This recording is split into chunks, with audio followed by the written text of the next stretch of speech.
Hamjambo, kwa majina najulikana kama Mwalimu Cheche ama Rasto Asienga. Leo hii ningependa tujifunze juu ya vizuizi vya kupitia mabadiliko yanayotakiwa. Vizuizi vya kupitia mabadiliko yanayotakiwa. Kwa kimombo tunasema barriers to adapt desired change. So tunataka tuone ni vizuizi gani ambazo zinatuzuia ili tukaweze kubadilisha tabia zetu kwa njia isiyofaa. Unajua kuna tabia mzuri na kuna tabia mbaya, ama mwenendo mzuri na mwenendo mbaya. So ni jinsi gani tunaweza badili mwenendo wetu, na vitu gani vinatuzuia kubadili mwenendo. Na tumeona kwamba kitu ya kwanza ambayo inazuia watu kubadili mwenendo ama tabia zao ni mapungufu muhimu ya maarifa kuhusu masuala yanayokuathiri. Upungufu muhimu ya maarifa kuhusu masuala yanayokuathiri. Kuna mambo inakuathiri katika maisha yako, na kwa kukosa maarifa inafanya kwamba hauwezi badili hiyo tabia. Kama ni tabia ya uzembe, kama ni tabia ya umalaya, kama ni tabia ya kufuta bangi, sigara ama mihadarati, kama ni tabia ya ugomvi, tabia ya wivu, tabia ya masengenyo, tabia ya kukaa tu hauna shughuli, wewe unakaa tu, unakuwa mvivu, haufanyi kazi, uko tu mvivu pale, unaingia katika vikundi vya kulewa na kukunywa vinywaji vikali. Hizo tabia zote nyingi zao zinatokana kwa ukosefu wa maarifa. Kumbuka neno la Mungu linatuambia kwamba mtu anapokosa maarifa anaangamia. Ndio maana elimu ni muhimu sana. Maarifa ni muhimu sana katika maisha ya kila siku. Pia tunaona kwamba mtazamo mdogo wa hatari ya mtu binafsi. Mtazamo mdogo wa hatari wa mtu binafsi. Jinsi wewe unapotazamia maisha yako kwa njia iliyo ndogo, haupanui mawazo yako kuona mbali. Unaona tu karibu na wewe hapo, unazungukia penye huko.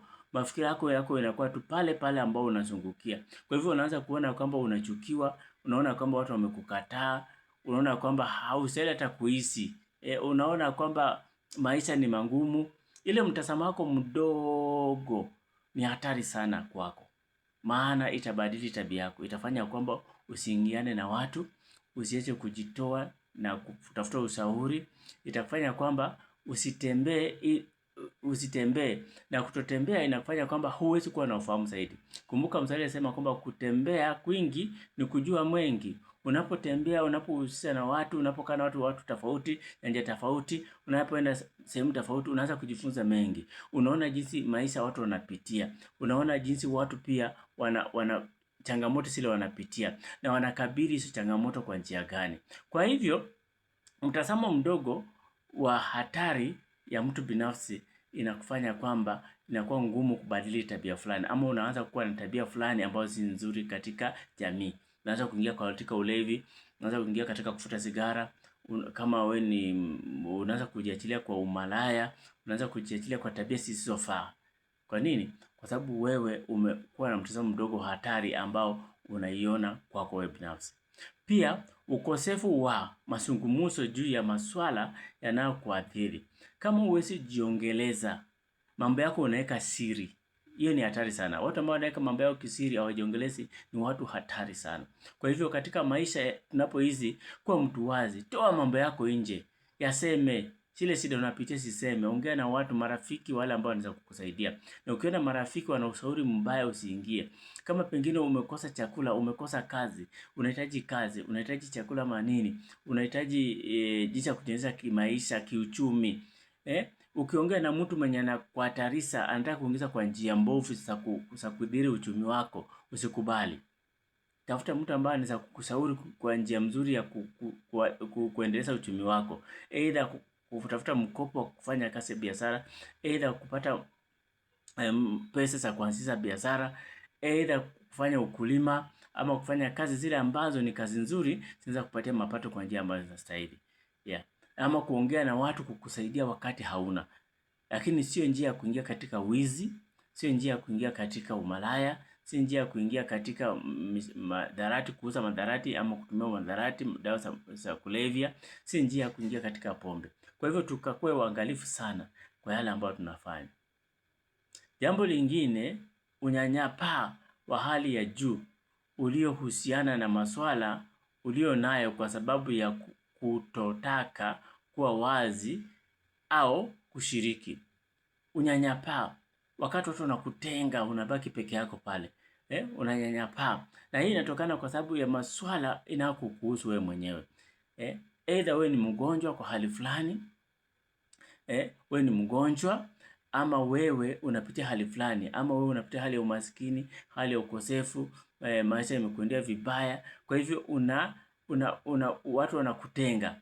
Unaanza kuwa na ile unyanyapaa ndani yako. Kwa sababu ya nini? Kwa sababu wewe pia hutaki kueleza watu maswala ulio nayo.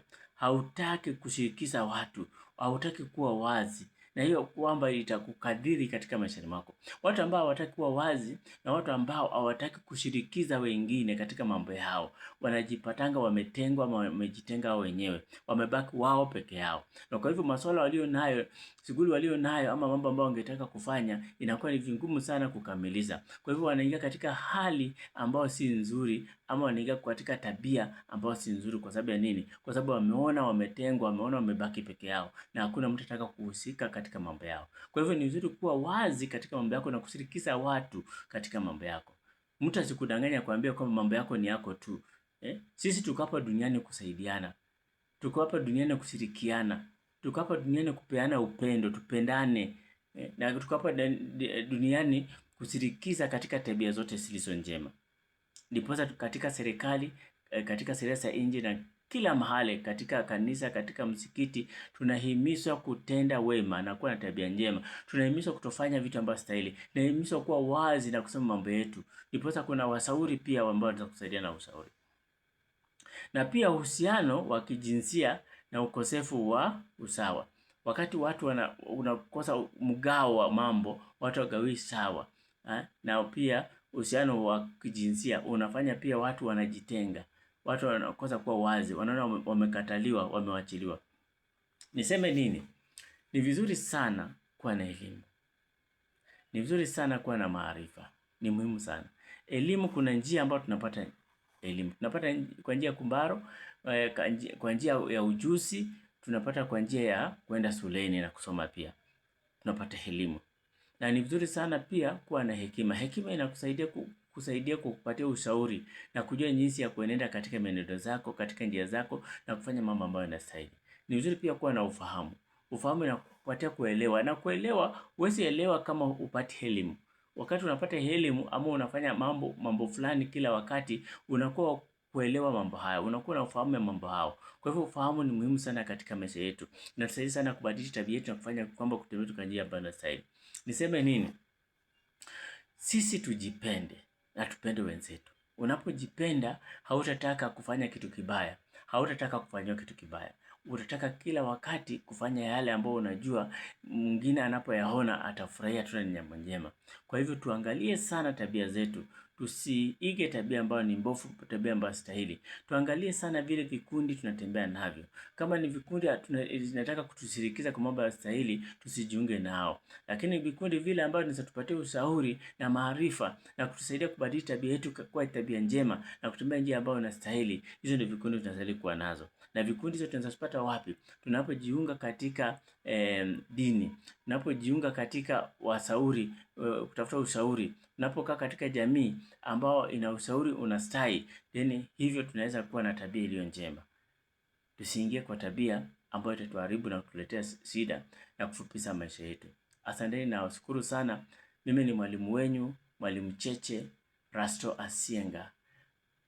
Asante kunifuatilia na kusaidia hii account iendelee kukwea katika jamii. Na ujumbe hii unaposikiza, fikisia wengine pia wakaweza kusikiza na wakaweza kusaidika katika hali ya kubadili tabia zao na kuishi maisha ambao ni mema, kuishi maisha ambao inapendeza. Asanteni sana na mbarikiwe nyinyi nyote.